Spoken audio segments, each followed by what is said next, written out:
Hi everyone, it's Four Corners and welcome to a video talking about the genius of the Master of the Mountain Ninjago season. Now I'm not saying it's genius because it's my personal favorite season or any sort of bias, but really because on paper this season really shouldn't have been as successful as it actually turned out being, because the plot is so simple compared to other Ninjago seasons. The whole thing takes place in one mountain. But before I get into that, I want to talk about the things that Ninjago is generally good at, and this season either does as good as before or does even better than usual. One especially is the background music.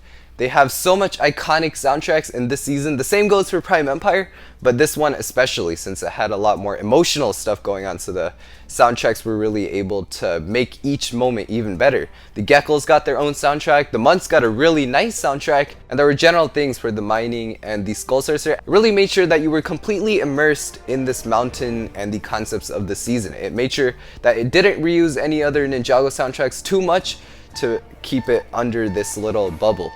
Another saving point of the season was how the Geckles and the Munce were done. They started out as this very shallow problem of how they were fighting, and they were the main plot reason to why the ninja didn't just leave Shintaro immediately, and then they started slowly connecting it to Cole's mother, Lilly, and then finally their whole arc wrapped up when they actually worked together for the greater good. I'm glad they didn't go overboard with the comedy of the Geckles and make them lose their value, as well as make the Munce a little too stupid. Generally, themes like to make these strong characters completely mindless and they're gonna be bonking their heads on rocks or something, but they didn't make the Munce completely mindless. They just made it so they can say words with M in them instead of what would normally be there. They're not the smartest and they are kind of funny, but only in a way where we still have a lot of respect for these guys and we actually care if their civilization dies.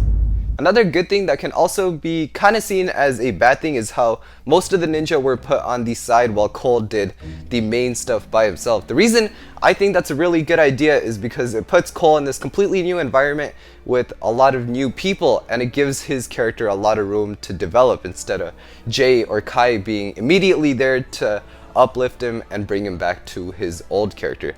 It really brings room for character flaws, which can then be fixed with epic moments like Cole finding the Temple of Lilly. The whole Lilly flashback, that is so epic, and without that the season wouldn't have been the same, so that gave a lot of emotional grip to the season. Now coming over to my main point and talking about the real genius of Master of the Mountain, earlier I said that on paper the season really shouldn't have worked, and the reason for that is because, again, the plot is so simple. This season doesn't have the ninja going from one city to another, unlike literally every other Ninjago season before this. It's the same setting all over again. The ninja just go into this tiny, or not tiny, but it's a smaller location or area of space than what Ninjago seasons usually span over, and it just takes place in this cave-like scenario the whole time. The ninja go in the mountain, they run away with the Geckles and the Munce. By the time they're caught, Cole comes back and saves the day. Plus, the main villain's goal isn't really to take over a giant place like Ninjago or some other realm. It's just to make more money in this bubble of a mountain.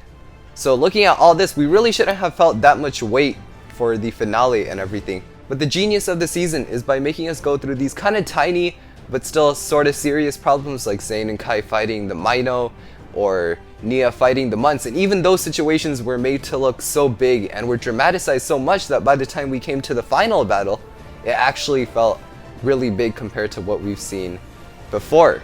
Plus, they give a lot of emotional weight to it by actually making us care about the people who are getting affected. Even if it's not as much as people who live in Ninjago City, we still care about these Geckles and the Munce a lot more because we actually know them.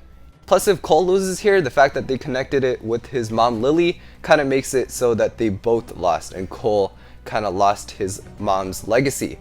It all connects, so in the end we get this feeling that Cole's saving the world instead of this mountain, which is on paper a lower stake than we've seen in any other Ninjago season. And that is why Prime Empire's ending felt a lot less threatening than this one, because Prime Empire didn't have that much weight to go for it.